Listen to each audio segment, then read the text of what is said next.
In San Jose, California, stands one of the largest and most bizarre private residences in the United States. This house is a manifestation of Sarah Winchester, and I think in that sense, it's haunted. For more than a century, the Winchester Mystery House has been surrounded by one haunting question. Why was this enormous mansion built the way it was?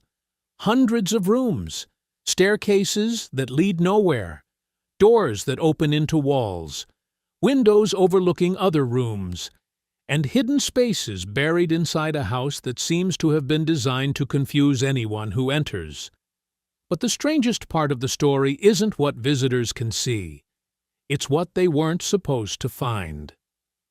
For years, rumors have circulated about secret rooms, concealed passages, and hidden spaces connected to the mysterious woman who built the house, Sarah Winchester. Some say she was trying to escape something. Others believe the bizarre construction had a much darker purpose. And now, as researchers take a closer look at the house's forgotten spaces and historical records, some of the old mysteries are beginning to look very different. Because what was discovered inside the Winchester Mystery House may reveal that the truth was never quite as supernatural as the legends made it seem. And in some ways, it may be even more shocking. In this video, we're going inside the Winchester Mystery House, beyond the famous staircases and strange doors, to uncover what was really hidden behind its walls. The room that was never supposed to be found. In 2015, a man named Walter Magnus walked into one of the most visited buildings in California and noticed something that hundreds of thousands of tourists before him had completely overlooked. Magnus was the newly appointed general manager of the Winchester Mystery House, and on one of his first full days in the building, he started asking a deceptively simple question. Why were so many doors locked? What followed over the next 2 years permanently changed the historical understanding of both the building and the woman who designed it. By May 2017, Magnus's preservation team had opened 40 previously sealed or forgotten spaces throughout the structure. Behind those doors were rooms with jewel-toned Victorian wallpaper, still vivid after a century of isolation. Stained glass windows mounted at waist height rather than eye level, for reasons no tour guide had ever explained. Secret balconies overlooking gardens that no visitor had looked at from above. Magnus told Atlas Obscura directly that there were very possibly spaces inside that building that had never been discovered, simply because no blueprints had ever existed for the structure. The most dramatic individual discovery came in 2016, when the team broke through into a sealed attic space that had been completely closed since Sarah Winchester's death in September 1922. They named it the Daisy Room for the pattern pressed into its windows. Inside, arranged with quiet domestic order, sat a pump organ, a Victorian couch, a dress form, a sewing machine, and several paintings. Everything was positioned as if the occupant had simply stepped out for a few minutes and expected to return before evening. The room had not been touched in nearly a century. That discovery pushed the official room count of the house to 161, and it posed a question that nobody, in 100 years of tourism, magazine coverage, and Hollywood productions, had seriously attempted to answer. If this house was genuinely the product of a woman who had lost her mind to grief and supernatural terror, building randomly and endlessly to confuse vengeful spirits, then why did every sealed room contain evidence of deliberate, careful, considered purpose? Why was every hidden space designed with intention rather than chaos? The answer to that question is darker and more human than any ghost story. But to understand it, you first have to understand who Sarah Winchester actually was. Because almost everything you have been told about her was fabricated after she was dead and could no longer object. The most brilliant woman nobody talked about. The tourist brochures have been telling the same story for 100 years. A grieving widow undone by tragedy, surrendering her enormous fortune to the irrational demands of a supernatural obsession, building forever, building without purpose, building to hide from the dead. None of it is true, and the gap between the mythology and the reality is so wide that it requires sustained attention to fully absorb. Sarah Lockwood Pardee was born on the 4th of June, 1839, in New Haven, Connecticut, a city whose intellectual life was shaped by its proximity to Yale College and by a tradition of serious scholarly culture that extended in limited ways to the daughters of educated families. Her father, Leonard Pardee, held regular gatherings in their home that included prominent abolitionists and freethinkers, people who discussed suffrage, the rights of animals, and the abolition of slavery, at a time when those were genuinely radical positions. Sarah grew up in a household that treated independent reasoning not as a transgression, but as an obligation. By the age of 12, she was fluent in Latin, French, Spanish, and Italian. She had studied mathematics, science, and Shakespeare at an institution directly affiliated with Yale at a time in American history when the overwhelming majority of women were not permitted anywhere near a university campus.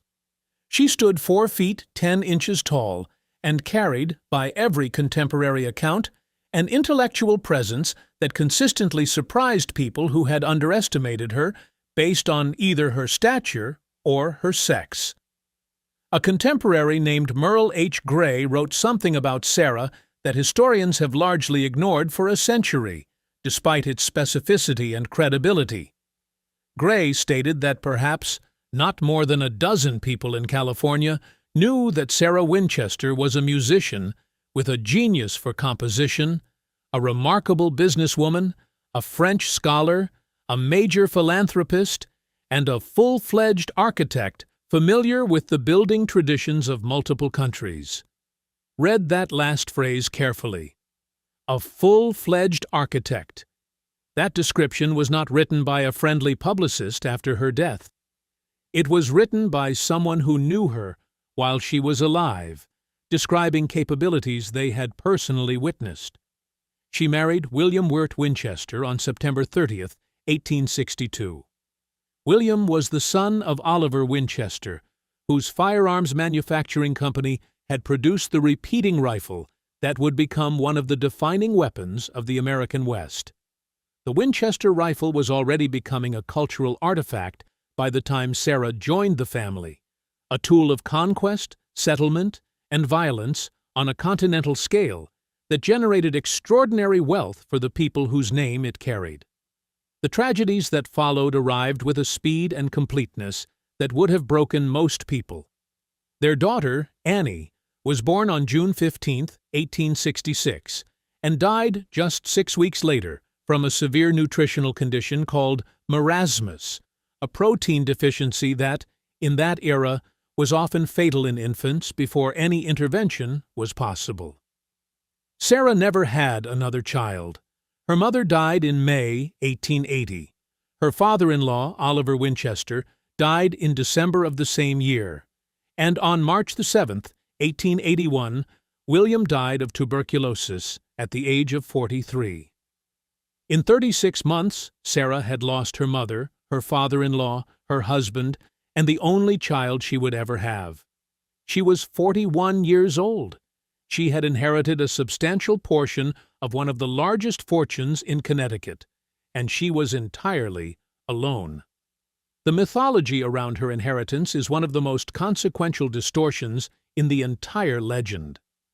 Historian Mary Jo Ignoffo spent nearly 2 decades working through Sarah's actual financial and legal records, and her findings contradict the tourist attraction version of events at every significant point.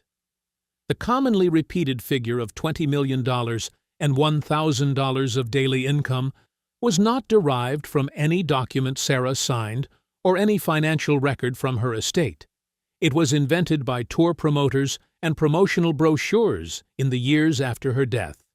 The actual inheritance, while genuinely substantial, was a fraction of what the mythology claims, and crucially, Sarah managed and invested it with the kind of financial sophistication that generates returns rather than simply depleting a windfall. When she arrived in California around 1884 and purchased a farmhouse on 45 acres in San Jose in 1886, she was not fleeing anything. She was executing a calculated real estate decision in a rapidly developing region, on the explicit recommendation of her physicians, who had identified the Northern California climate as beneficial for the rheumatoid arthritis that had been progressively limiting her mobility. This was not a woman running from ghosts.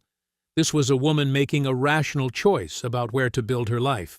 The lie that carnival workers sold the world, the mythology that has surrounded the Winchester Mystery House for a century, did not appear all at once. It was built layer by layer over several decades by people with financial reasons to create a story more fascinating than the truth. The first version appeared in a San Jose newspaper called The Evening News in 1895. The article portrayed Sarah as a woman who believed she would die the instant her house was finished, and therefore continued construction forever to prevent that fate. It was published without documentation, without any interview with Sarah herself, and without one identified source. It was gossip printed as news, and people believed it because the house was truly strange, and the woman who built it was truly private. In 1967, writer Susie Smith released a book called Prominent American Ghosts. In that book, Smith presented a specific story that had never appeared in any earlier document. She claimed a Boston medium named Adam Coons told Sarah Winchester that she was cursed by the spirits of everyone ever killed by a Winchester rifle, and that her only escape was moving west and building constantly. This story has been repeated through documentaries, magazine pieces, and websites so often in the decades since its creation that many people now assume it describes a documented historical event. It does not. It was created in a ghost book 45 years after Sarah died. Ignafo examined every available historical record in both New Haven and Boston, and found no evidence that any medium named Adam Coons, or any reasonable variation of that name, had ever existed. The most damaging blow to Sarah's reputation, however, came from the people who bought her property after her death. Sarah died on September 5, 1922. When appraisers came to assess the estate, they considered the earthquake-damaged house essentially worthless as a normal real estate investment. In April 1923, a man named John Brown and his wife signed a lease for the property. John Brown was a roller coaster designer by profession, someone whose entire professional identity centered on creating experiences that generated sensation and fear. His wife, May, became the first tour guide. The tourist operation opened on June 30, 1923. More than 10,000 visitors arrived during that first weekend. May Brown stood before every tour group and told stories about Sarah Winchester's declining mental state, her supernatural beliefs, and her desperate architectural methods for confusing the spirits of the dead. She created these stories. She had never met Sarah Winchester. She had no documentary support for any claims she made. She had a business to operate. The people who had truly known Sarah were horrified. Former workers, longtime neighbors, and personal friends described her to anyone willing to listen as mentally sharp, financially sophisticated, professionally capable, and personally generous. A carpenter named James Perkins, who had physically worked on the house's construction, stated clearly that some of its most famous, unusual features, including the staircase that rises toward a ceiling and the doors that open onto blank walls, were added after Sarah's death by the new owners to create the atmosphere their tourist operation needed. Mythology was not discovered. It was manufactured, and it has been producing revenue for the people who manufactured it for more than a century. The fortress hidden inside a mansion. Set aside the ghost story.